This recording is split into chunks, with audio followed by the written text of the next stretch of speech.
Well, welcome to the Jesus Culture Pastors Podcast. I say this every episode, and whenever we film some of these back to back, so it just feels like I'm just saying the same. I think I just told you, welcome to the podcast. Welcome back. And we are here, a podcast for pastors, by pastors, not just pastors, anybody building a local church, volunteers, church leaders. We love all of you, and I am convinced that revival is going to flow through the vehicle of the local church. Come on. So we just want to come alongside you and just strengthen you and encourage you. And hopefully these podcasts are doing that. Hopefully they are both encouraging, inspiring, but provoking and challenging. Today, our guest is one of the provoking, challenging. I think she's more in the provoking, challenging. She's actually super encouraging, but so encouraging. She provokes and challenges. So it's great to have you guys with us. I do want to let you know about two things. This podcast is meant to be a resource for pastors and church leaders, but we also have two other resources, something called the Jesus Culture School of Leadership. It's an online 4-month intensive. It's about 5.5 hours a week. It's meant for those, it's actually built for people that are working already or in leadership somewhere. But check it out. And we've got a lot of pastors in it that are going through it from all over the world. And then also we do a pastors conference every January in Sacramento, and then every summer in the UK. So we'd love to have you be a part of that. Excited to have co-host with us, a good friend all the way from the City of Angels. City of Angels. City of Angels, Wes Dunn. Wes, I'm so glad you're with us, jumping on co-hosting. Thanks for having me. Yeah, it was an honor. How long you planted a church called the House LA? How long ago? 2019. So we got 1 year in. And do you ever look back and go, man, what a dummy I was? What a prophetic dummy. I feel like our church has had like 6 lives. Yeah, it's 6 iterations. Yeah, exactly. it's like, we started, hey, just kidding, started, just kidding, just started. Okay, Vanessa and I have this rule now. We will not say the phrase, we are back. Because during COVID, we recorded 3 or 4 different videos that were like the big announcement. Yes, we back. are back. Not anymore. And we said it so many times that I'm like, guys, we're in a new location now. We are back. So you and your wife Vanessa, who are dear friends of CJ and we love mine, you guys. and we do absolutely love you guys. And you pastor a church in Los Angeles, in LA. In LA, and doing a phenomenal job. What's funny about you is I have you on the podcast just to make other people feel better, other pastors feel better about their life that are looking for a building. This is one of the mandate. Do you remember the motivational posters they used to have? Like hang in there? Yeah, well, no, like it'd be like a picture of the Grand Canyon and the statement, corporate and ones. it was corporate. It was kind of in a frame. The courage. So they had a whole demotivational posters. Have you ever seen those? You got to go look them up. Quit. No. Quit while you're behind. The demotivational posters, there's a whole website. And they were posters that looked exactly like the motivational posters. Like they were kind of corporate, that little white box around them. Yeah. And it's some picture, but with like a demotivational saying. So one of them was this ship, this artistic picture of a ship beginning to sink. And the demotivational phrase was, perhaps your only job in life is to serve as a warning to others. So you're saying that's Wes, something about you. Something about you. You're like a ship that's sinking. So I think as a warning, a prophetic warning. I think about that with you. So I think there's all these motivational posters, and then there were demotivational posters that looked like a motivational Where poster. is this going? In how you had eventually you turned around to be a motivational poster. Okay, yes. So eventually the first couple of years were only around looking for a building. Only for looking for a building. Eventually your story became a motivational poster. Yeah. But man, there was quite a while there when you were looking for a building in particular. Everybody's like, what are they? Everyone's like, pastors, open your churches. I was like, I'm trying. You're the demotivational poster. You were looking for a building. LA, it's tough. COVID's going on. Yeah. You need a building. LA's tough in general with a bunch of that stuff. But how many buildings did you look at? And how many buildings did you look at, one? And how many buildings did you really think this might be the one? So we looked at 85 buildings. 85 buildings. 85 buildings. And how long of a span? That was probably about a year. So in 1 year, 85 buildings. And it started with... And how many do you think were like, this is the one?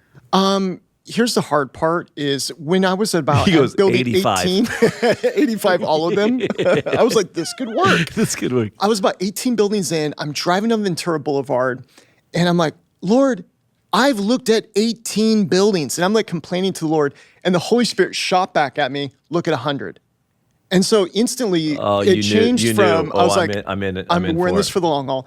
But Benny, there were some that I was laughing / crying with someone the other day because they were praying, hey, can you pray for us? Because now I'm the guy that were like, hey, you got this miracle. Can you talk with us and pray with us? And so there was a couple buildings that were so bad and so far out from like not 1 from where degree, you're called, but like 3 degrees where you're like, yeah, this could work. Like one of them, I'm trying to convince myself and I'm like crying, going, Lord, if you want us to be here, it's like falling down. It's condemned. You're trying to be positive. There's no bathrooms. No, it was like you're stepping over. Like, it just everything was bad about it. So listen, Wes is the story of a demotivational poster that became a motivational poster one day. I've always wanted to be prophetic, not a prophetic warning. You're a prophetic warning. What's Wes's story? They're just a prophetic warning. Well, have you read the book of Judges? Yes, that's what they're a prophetic warning. Well, it's great to have you on. Listen, we're excited today to actually jump in with somebody who is actually a friend here in the Sacramento area. She pastors a phenomenal church in South Sacramento, and in a completely different context than I do, and is just doing. I was just down there the other day.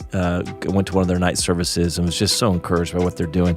And she's fire, and she's got so much great depth and wisdom in her life as well. So we're excited to jump in and hear from Tamara.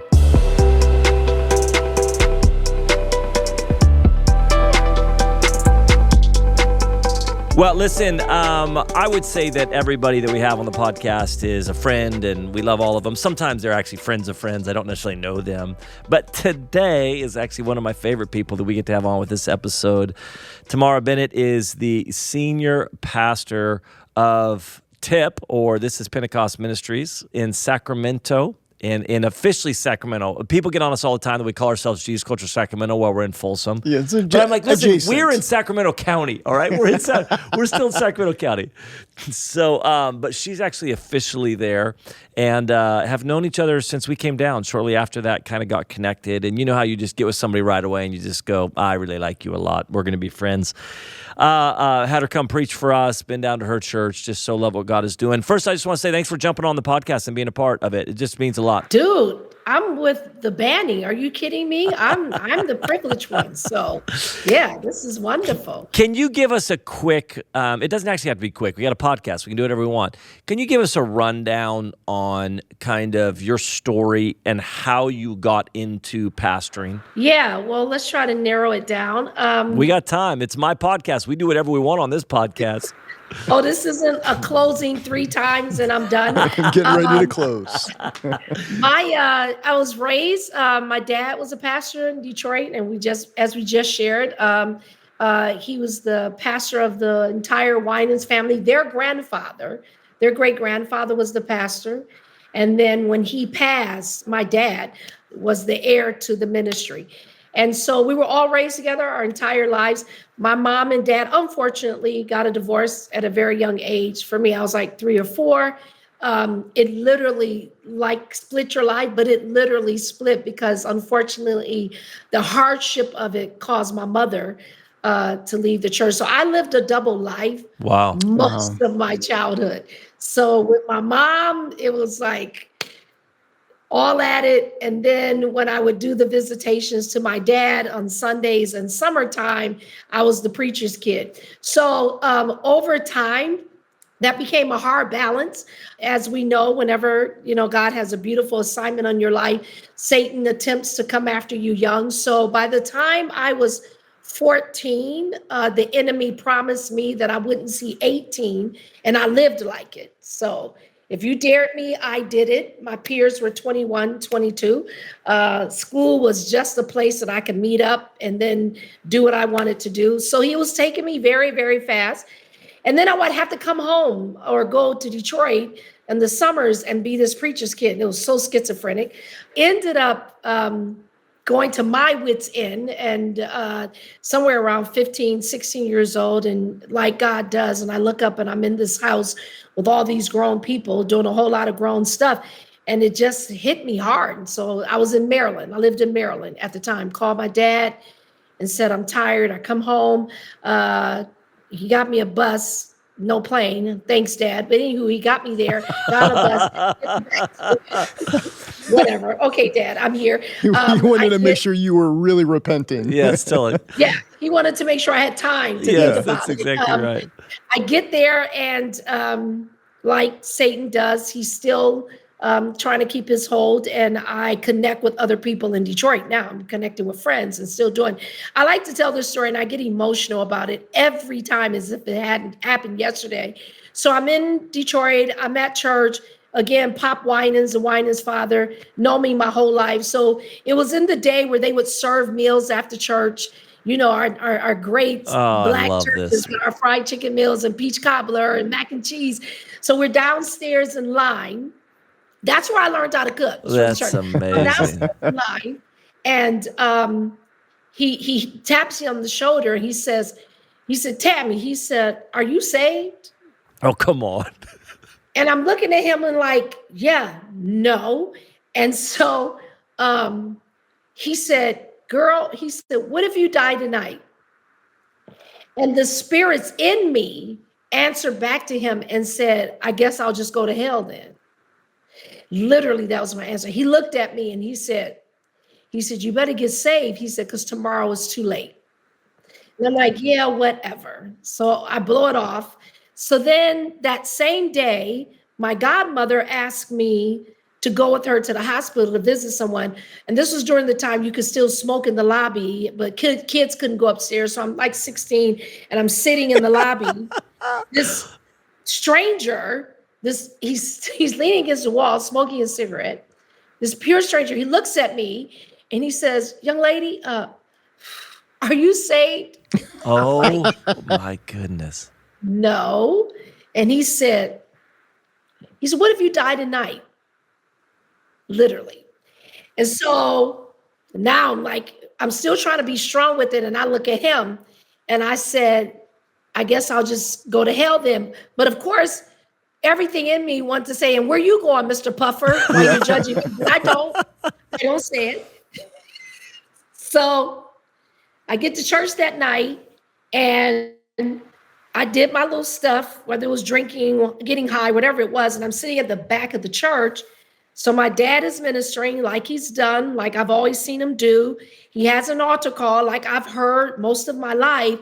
And the enemy in me was saying that. He said, this is nothing new. You've heard altar calls your whole life. And I'm laid back. I was like, yeah, exactly. So I'm sitting back there. And so my father did something he's never done before. And I always get teary-eyed. There were all these people coming to the altar, and Benny, I can't lie, I was saying to myself, I thought y'all was already saved, but I'm not going to judge. It's okay. All these people kept coming to the altar. So I'm really feeling like out of all those people, one of them are the one he's talking to. And he asked the people to move aside. And he caught my eye. And I was sitting at the back of the church. And he said, you have to get saved tonight. Tomorrow is too late. Woo. Obviously, I'm clicking the two incidents that day.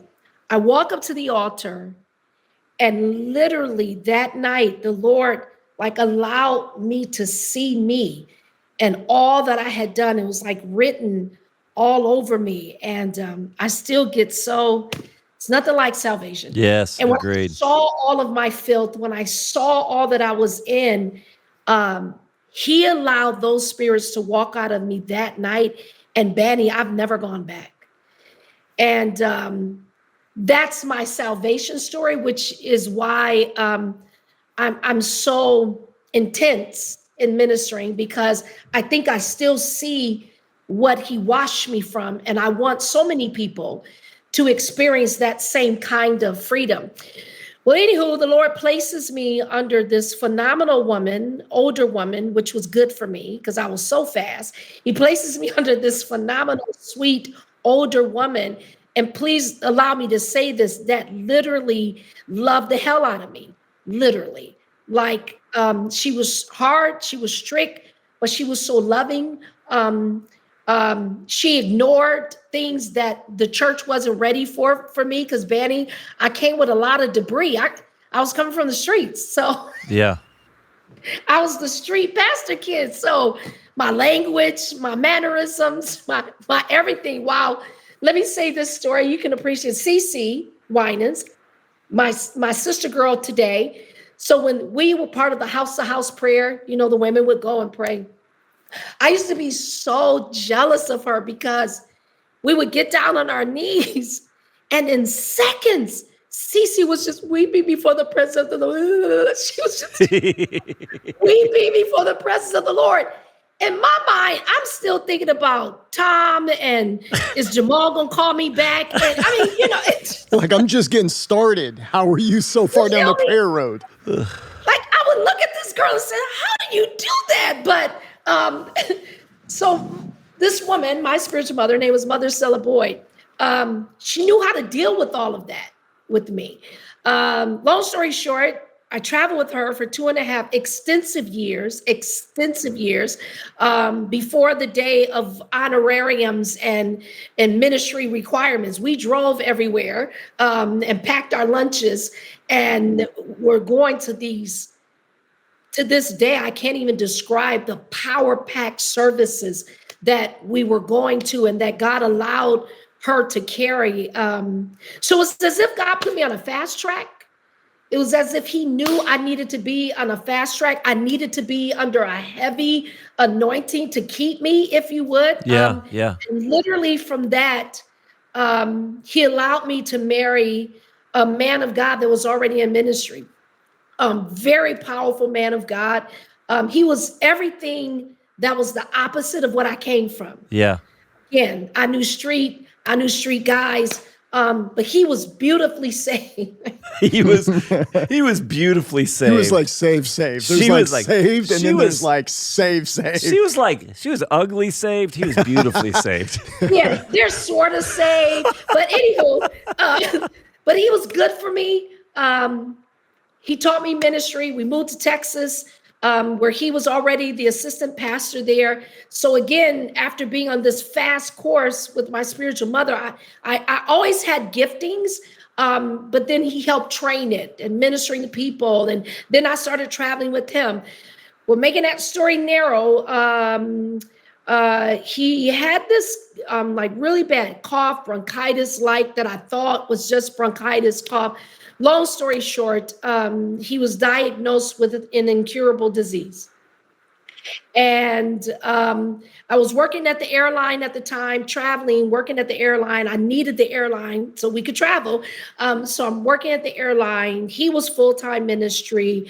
I leave my job to take care of him, and Banning, it went from helping him get dressed to seizures in the night, to strokes, to changing his diaper, to shaving him, until the end.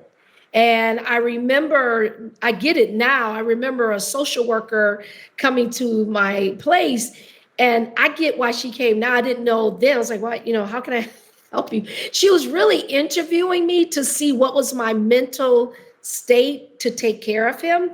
And so she said to me that eventually you'll need to put him in hospice. And I said, no, I can't.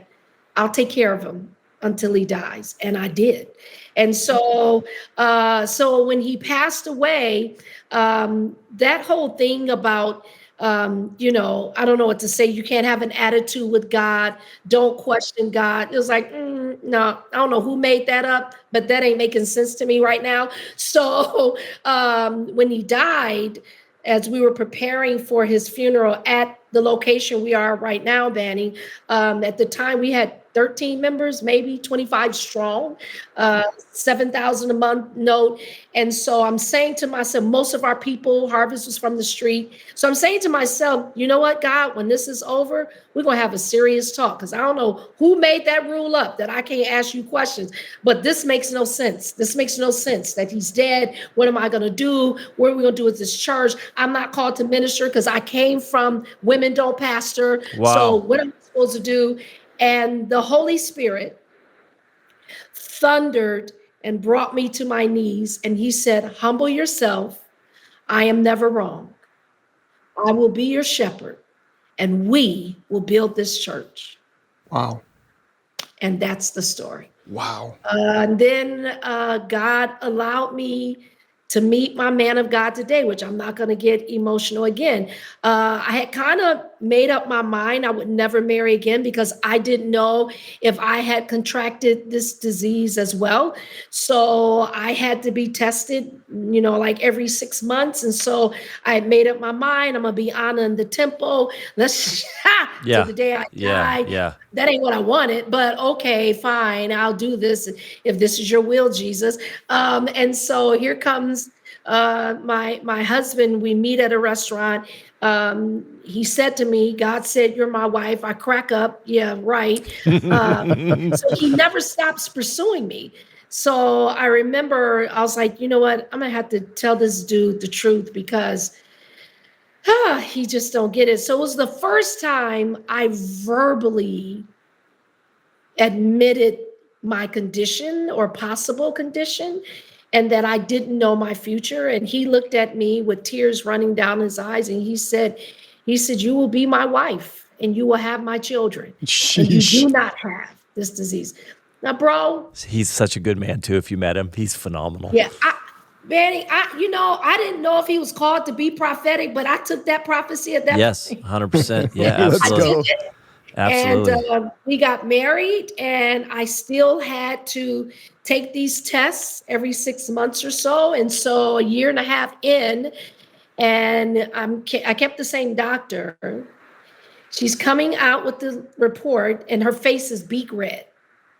And I'm saying to myself, all right, this is it. I'm going to go live with Jesus, but at least I'm married and it's all good. And she looked at me and she said, Tamara, she said, you do not have this disease, but you are pregnant. Wow.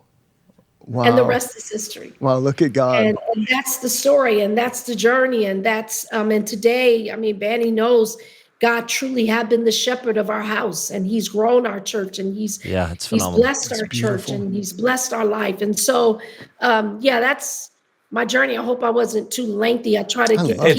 It's our podcast, Wes. We can do whatever we want on this podcast. What she's leaving out right now is her husband is one of the top chefs in Sacramento. He's phenomenal. So she's kind of a prophetic chef. It's our grand opening. Come on, I'm coming. She's leaving out a little bit that her husband cooks really well. And what kind of I'm food? just saying. So the word I just of the want Lord. To know what kind of food she's he cooks. Well, I wasn't really sure I was going to marry him until he told me. Until I tasted his cooking, I was like, all right, Jesus. All right, it's your will.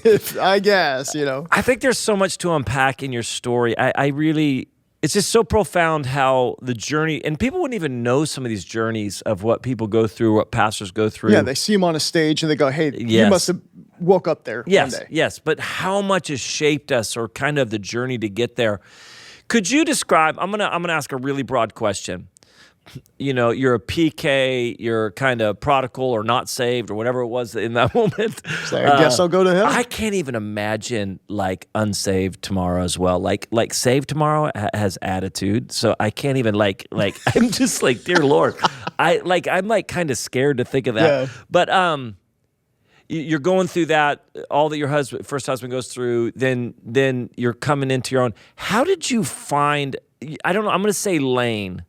How did you really find, because you're coming from a very well-established ministry, you kind of got thrown into the deep end of all this type of stuff. How did you find your confidence? Or this is who you are in ministry, this is what you're called to do, this is how you preach, this is the message you have. Does that make sense? How did you kind of come to that place of confidence, which I would imagine would be the way you got thrown into this thing? How did you find that place? Because you are and I don't say this in a bad way, you know your lane, and you're in it, and you do it well. And you lead and preach and walk with a lot of confidence in what God's called you to. How'd you get there? That is a huge question.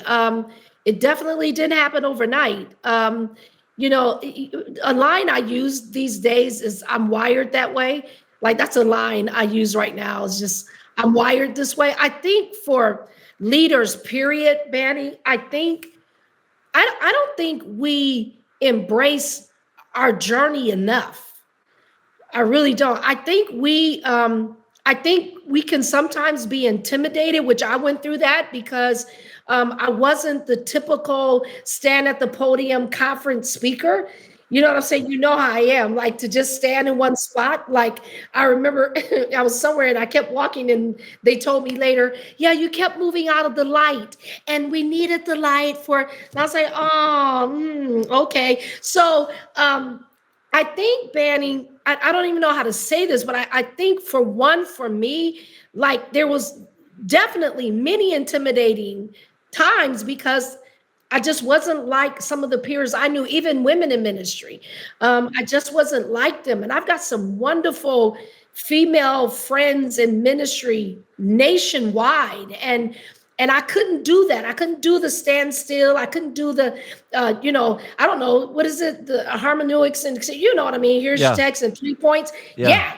That's just, so what I had to be okay with was it's my story. It's my DNA. It's who I am. And I'm saying that to say that I think, Banny, if more of us as ministers of the gospel of Jesus Christ would embrace how we are, and therefore, to me, what I've learned and really what's really helped me, Banny, is because the harvest he's assigned me to, they like this. Yeah, they wouldn't be reached by that other audience.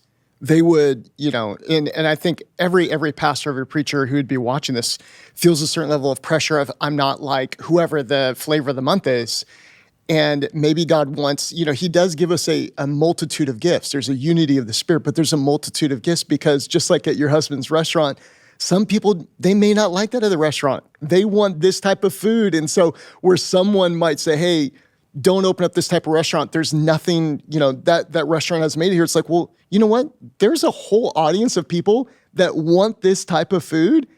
And I'm going to embrace it. And actually, this is what I'm good at. This is what I feel confident in. Tell me about that a little. Jump into that thing right there because it's actually connected to your assignment, which is such an interesting concept. Like the people that you're called to reach actually need your personality, your ministry, what you carry. Talk about that a little bit because that's an interesting thing. It's connected to who you're reaching. Yeah, because 70% of our ministry is pretty much unchurched people.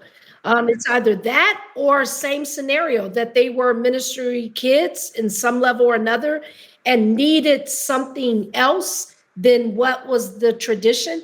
I'm free-spirited by nature, and for God, just like you said, to be in California, all of my resources were back east. Yeah. All of my affiliations were back east. I had no one here, and like I said, that there were no women pastors in our fellowship, if you would. And when my first husband died and my father, all these, pastor friends, and they all were coming to the church. I thought they were coming to support me, but they were coming. I was the grieving widow, but they were coming to see who my father was going to assign this church to, because my father was my covering at the time. And so he prayed in our church and fasted in the church. And God said to him, I need you to look at the fruit. And God took him to the elect lady.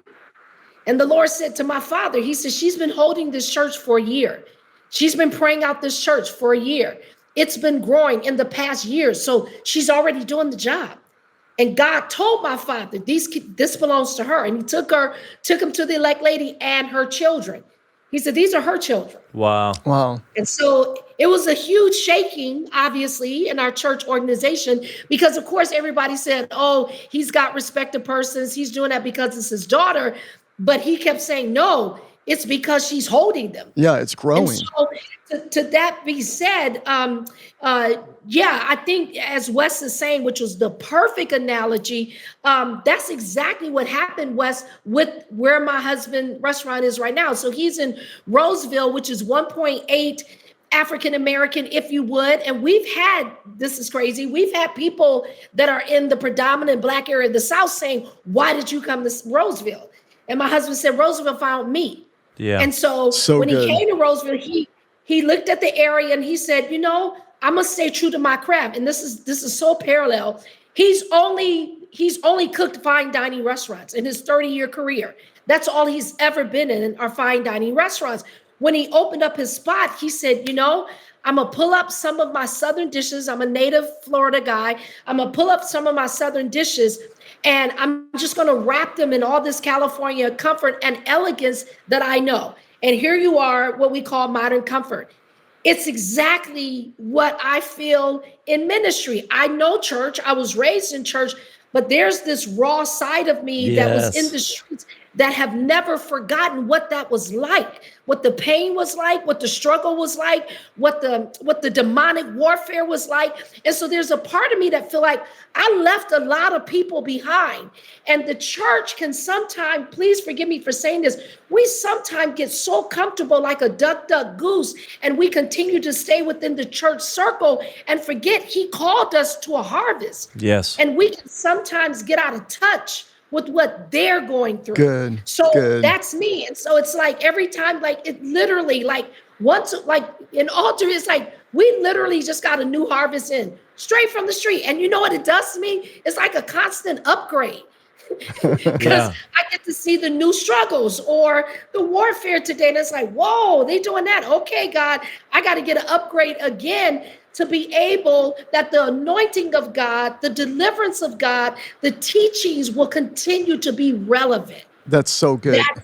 That's me, that the teachings are relevant. And again, I'm reaching back from where he brought me from, but then I'm saying, God, give me an upgrade so that you remain relevant. I love that. It sounds like you've gotten really comfortable in your own skin, in your own voice, in the way that God's built you. You're not trying to put on Saul's armor. You're like, hey, this is what God gave me, this sling, this stone. This is how I'm going to fight my battles. What would you say to some of the women who'd be watching the podcast that maybe they're in a leadership role or they're aspiring to be in that leadership role, but maybe they feel some of the pressure to be, because there's not a lot of senior women leaders who are doing what you're doing. What would you say to some of those women or even young leaders who are watching this? What sort of advice would you give to them? So two things I would say to them is that there's no competition. That's the first thing. I'm not a guy. I don't want to be a guy. I like being a girl. I like makeup. I'm a girl. I'm not a guy. I'm going to give you this example. And this was one of my breakthroughs. One of our members, again, from the streets, father died. The funeral was in Oakland. It was at a church that they didn't want women to do anything, but the member belonged to my church, but the father belonged to a different church. The member said, no, my pastor will have prayer at this church. Okay, fine. We get there. They don't want me to sit in the pulpit. No problem. I sit in the back. I sit where I sit in the front. We do the prayer. Okay, so now it's time for the people to come around. So all the pastors lined up like they do. The collars turned backwards. It looks so great. So I'm standing back, sort of, until my member, the last of the family. It's time for the family to come up. So I go up to support the family. Well, these pastors are just standing there like they do, starch, and just watching the people come by. The family, the young man, he's standing there. He's trying to be strong. The wife is standing there. She cared for her father-in-law. She took care of him. And it wasn't easy, but she cared for him. So the son, he looks at his wife, tears streaming down his face. Calmly, he just looked at her and said, "Thank you." But it was like so deep. You know what I mean? Yeah. In that moment, we all start crying. Yeah. I'm crying, she's crying, he's crying. And I grab both of them and I'm just holding them. And they're both laying on my shoulders crying. At that moment, as these pastors stood back and stared, the Lord said to me, "This is what you bring." Come on now. I love that. I made you this way. Yes. Come on. And at that moment, I understood he made me to feel. I'm a female. I nurture. It's part of who I am. There's no competition. It doesn't take away from my preaching. It doesn't take away from my teaching, but I embrace, he made me this way. So I would say to women in ministry that, first of all, know that there's a gift. Ministering is a gift. It's not who you are. And so I would say to sisters, like for me, when I'm done ministering, I happily go home and I'm a wife and I'm a mother And I love cooking. And I love putting on fuzzy socks and watching the games. I love curling up with my husband. I love that I'm his sweetheart. And when I get up to minister, I pastor, it's a gift. And I let the gift do what it does. And then when it's over, it's over. My children are not confused that I'm their mother. I'm their mother. And even within our church, I brought that clarity. And I said to our church, I need you to understand, I am a mother to my children. And they will always have priority.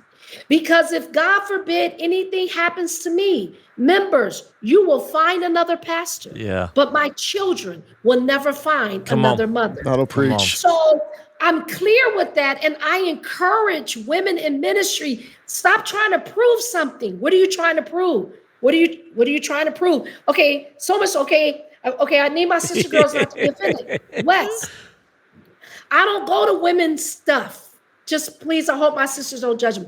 And let me explain. I don't go to I don't know what to tell you, like Women Pastors United. I don't know. I'm making stuff up. Someone's watching there. They just named it Women's Pastors United. Ooh, that's a guys, great we got to get a name change. Yeah, scratch her off. Yeah. So let me tell you why. Because if we're saying that God have gifted us and that this is our gift to minister the gospel of Jesus Christ, when we do these kind of things, we've separated ourselves. So either it's a gift and that we can come together as a gift and then we're done. But if I get in the group, I've separated myself from you, Wes, because I've made a distinction and it's a gift. And there is no male or female. It's a gift. So for Banny and I to be able to come together, have coffee together, and talk about the good news of Jesus Christ. He goes home and be a husband. I go home and be a wife. But right now we can talk about the gift.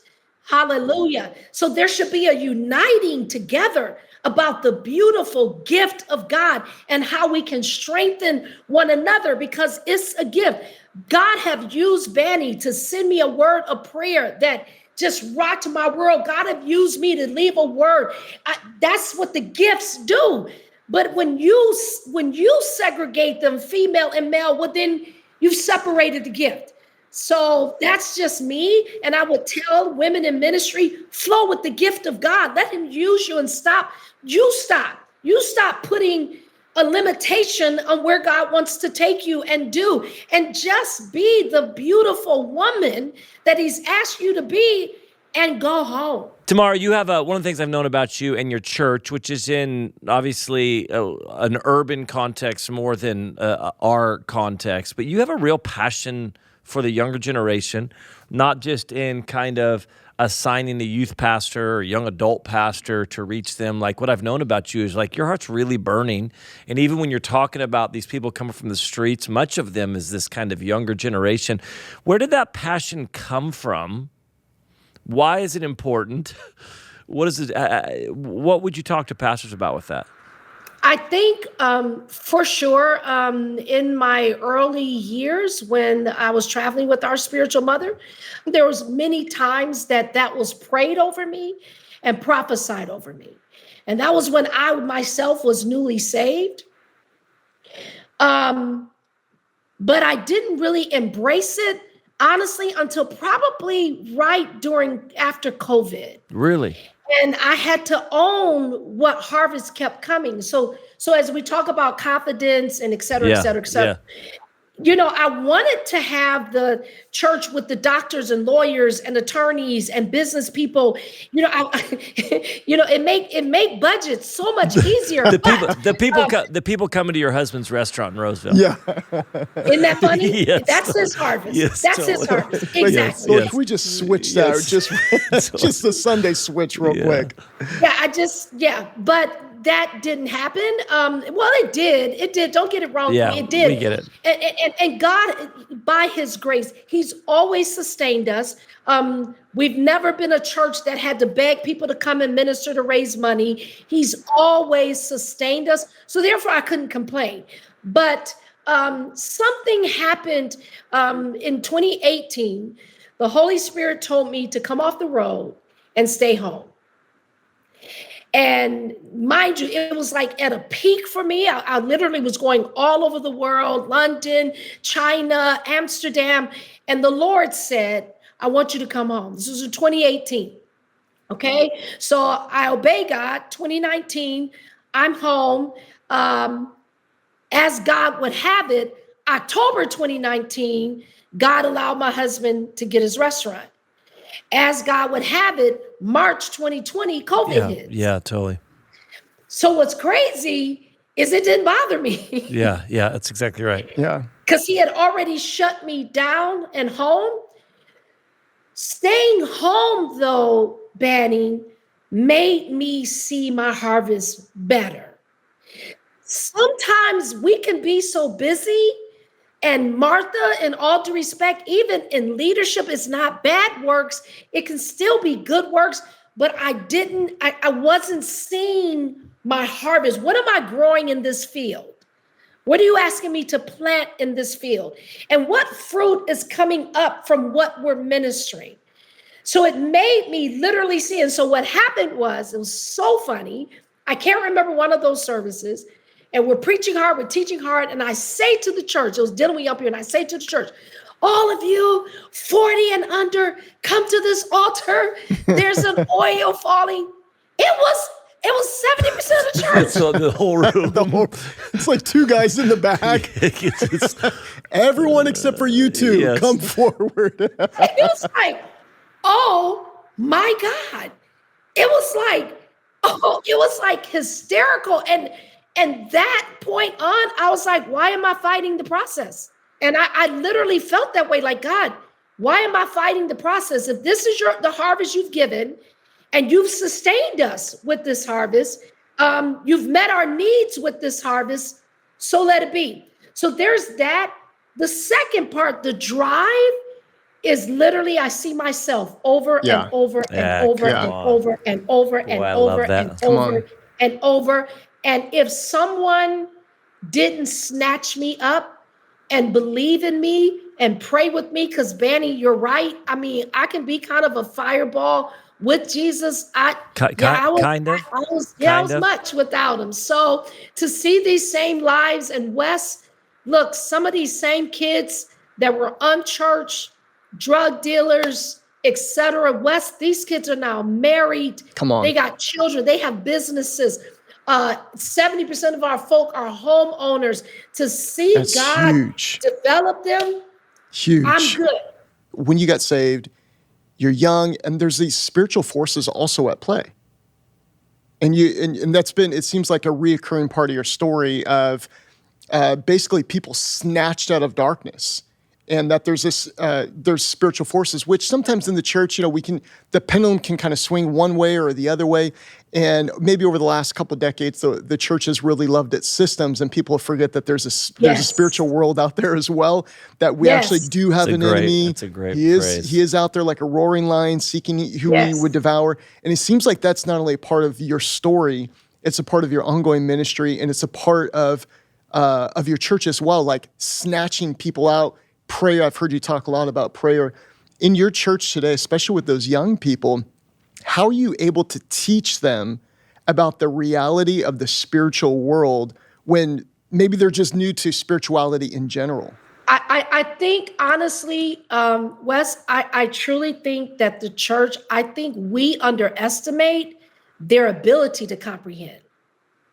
And I think we underestimate it, again, because we know how deep things can be. And it's almost as if, and let me walk with this, I think the climate today of everybody being offended, politically correct, socially correct, I think is definitely an overcast to attempt to muzzle our voice, because to minister on sin will be extremely offensive. Right. Right. To speak demonic issues will be extremely offensive. But let me tell you what becomes my gasoline is I'm conscious, but it's the only way they're going to get free. Is they have to know this truth. So good. When we take them to prayer, and this can get very soft. I sincerely ask God and lean on gifts of knowledge that God can pray conditions, situations, that then it's undeniable that these things are happening. Do you understand what I'm saying? So the spiritual discernment has to be like on an all-time high to even know what to pray. That then they're hearing something that they know they didn't tell you. They know you couldn't have known because I don't know you. And for you to be able to discern or have the gift of knowledge of my circumstances, that's where it all starts. So now we've softened their heart to hear truth. And so I am, unfortunately, very transparent with my story. And I say unfortunate because sometimes I'd be like, God, do I have to tell everything? Yeah, tell it. Yeah, I need you to tell it. So when they understand, I get it, because let's remember, sin don't change. He just changed clothes, changed the way it looks, but it doesn't change. In Galatians 5, when it talks about the works of the flesh, they're still the same works. Yeah, and that's the truth. They're the same works. Right. They're just working differently or uniquely, but they're the same works. So with that being said, even sharing my story, and I've been walking with God for 30 plus years, they relate. Because a high is a high is a high. Sleeping around is sleeping around is sleeping around. Cussing is cursing and drinking is drinking. Do you understand what I'm saying? So being transparent, and then they're looking now, it becomes their hope. Yeah. And so as Paul said, I'm not ashamed of the gospel of Jesus Christ, because it is the power of God of my salvation. Yes. And so that's how I minister it to them. And again, I don't underestimate that they're looking for truth. It's like the world today, they're saying something's wrong. What's wrong? And they're saying, who knows what's wrong? So when we began to, lately I've been teaching about the separation of righteousness and wickedness. And God is telling me, make it very clear. I hear the cry of the righteous cry out. And I hear them, and he's making me understand. Don't make this inclusive. Say the word. Inclusivity. Thank you very much. Do not make it as if that stands for the church. He said, I separate the righteous from the wicked, and you have to make it known. There's a separation to God. God so loved the entire world. He loves us all, that we won't die. But the separation is that you believe that love. Yeah. And because you believe that love, I got you. But otherwise, he said it's righteous and it's wicked. So as I've been teaching that, they're loving it, because it's making them say, yo, I got to get off of this other side. What? Yeah. You mean he's not okay that I'm sleeping around? You mean he's not okay with my cannabis gummy bears? You mean? Yeah. Right. Yeah. Well, it's speaking truth and light into people that are like, when Jesus came, it was, hey, a light came into the darkness. And when you're preaching that truth and you're talking about, hey, the truth of the gospel is that everyone's in, but at the same time, it's the ecclesia, it's the called out one. So God so loved the world, but then he also calls you out and he calls you into a community. So there is a righteousness and there is a wickedness and there is a separation. You know what? And to tag that, Wes, real quick, because you could stay right there for a minute. To know that he called you out and have chosen you, it heals so much of the rejection today. Wow, such a good word. Yeah. It heals so much of the neglect, the broken families, the dysfunction of families that the enemy is making grow wild, the need to be accepted. When you're ministering that God handpicked you, that you have been chosen, that you didn't choose me, I've chosen you, it's a game changer. It's a game changer. So good. All right, Tamara, listen, I'm going to ask you to tell, you have a whole YouTube following, you're preaching online. Before I ask you to tell people how to find you, I need you to very quickly, and I didn't even tell you I was good. This wasn't on the run sheet. I'm excited to hear what this is going to be. A bunch of this wasn't on the run sheet, actually, what we were talking about. Will you tell me the story of your microphone? This is literally one of my favorite things about her.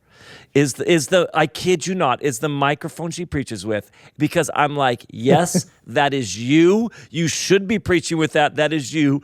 Tell me the story really quickly. And people, they're going to go watch you on Instagram and YouTube, and they're going to see what I'm talking about. They will subscribe just to see. I wasn't trying to be bougie or something. Literally, COVID.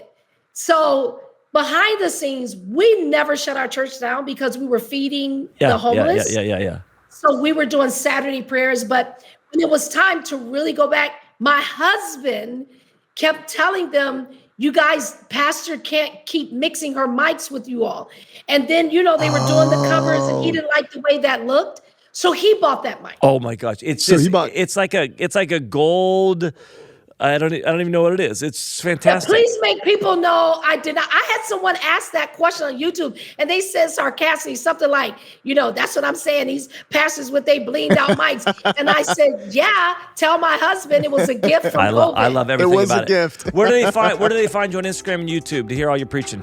It's Tamara Bennett Ministries. Just Pastor Tamara Bennett Ministries. Tamara Bennett Ministries. I love that. My friend, thank you for joining us. You've been amazing. Such gold and love so you, strong. Brother, my honor. We'll do it again.